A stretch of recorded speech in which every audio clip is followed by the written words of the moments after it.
Hello WhatsApp guys, তোমরা সবাই কেমন আছো? আশা করি তোমরা সবাই ভালো আছো। আমিও ভালো আছি। অনেকদিন পর আবার আসলাম। কিন্তু গাইস, আমি অনেক চেষ্টা করি যে নিয়মিত ভিডিও দিব, কিন্তু একটার পর একটা সমস্যা আসতে আছে, এই জন্য আমি আর অ্যাক্টিভ হতে পারতেছি না। কিন্তু আশা করি এবার এরপর থেকে অ্যাক্টিভ থাকার চেষ্টা করব।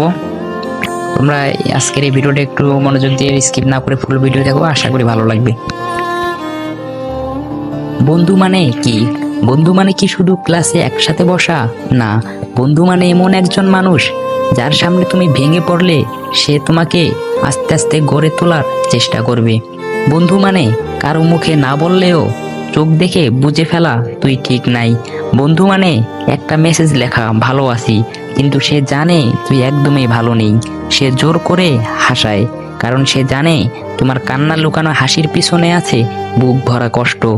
বন্ধু মানে নিজের খাবার ভাগ করে দেওয়া না, বরং নিজের শেষ বিস্কুটটা তোমার মুখে তুলে দেওয়া। বন্ধু মানে ঝগড়া হলেও, রাগ হলেও, দূরে গেলেও হৃদয়ের এক কোণায় চিরদিনের জন্য গেঁথে থাকা। কিন্তু বন্ধু রক্তের সম্পর্ক নয়, তবুও তারা আপনজনের চেয়েও বেশি আপন। জীবনের এক সময় আসবে, সবাই হারিয়ে যাবে, কিন্তু সেই পুরনো বন্ধুদের নাম শুনলেই মুখে একটা হালকা হাসি আসবে, আর বুকের ভেতরটা কেমন যেন ভার হয়ে যাবে। বন্ধু মানে শুধু একটা শব্দ না, বন্ধু মানে একটা অনুভূতি, একটা জীবন, একটা অমূল্য সম্পর্ক।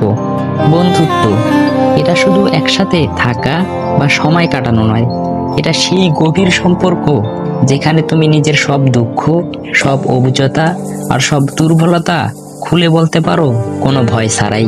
কখনো কখনো আমরা ভাবি মানুষ বদলায়, সময় বদলায়, কিন্তু সেই সত্যিকারের বন্ধু যার ভালোবাসা সময়ের স্রোতেও হারায় না বা কমে যায় না। বন্ধু মানে সেই নীরব বোঝাপড়া, যখন কথার প্রয়োজন হয় না, তোমার এক নজরেই সে বুঝতে পারে তুমি কেমন আছো। তুমি যখন জীবনকে হারাতে বসো, সে তোমার পাশে এসে দাঁড়ায়, তোমার হাতে হাত ধরে নতুন করে বাঁচতে শিখায়। যখন তুমি হাসো, সে তোমার হাসিতে নিজের জীবনকে দেখতে পায়।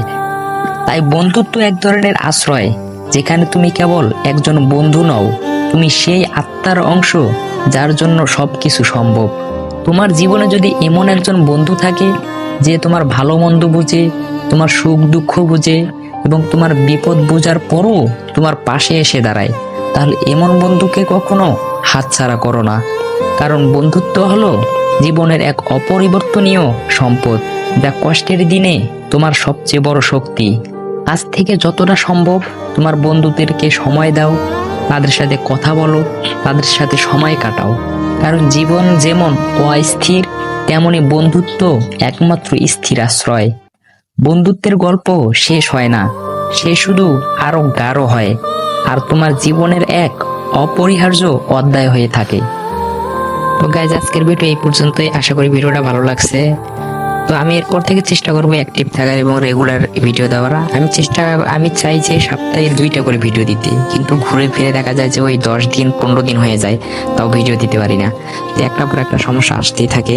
তো আমি এরপর থেকে চেষ্টা করবো যে প্রতি সপ্তাহে অন্তত একটা ভিডিও যেন দিতে পারি। 2টা দিতে পারলে তো ভালোই, আর আমি চেষ্টা করবো যে এক সপ্তাহে যেন অন্তত একটা ভিডিও দিতে পারি।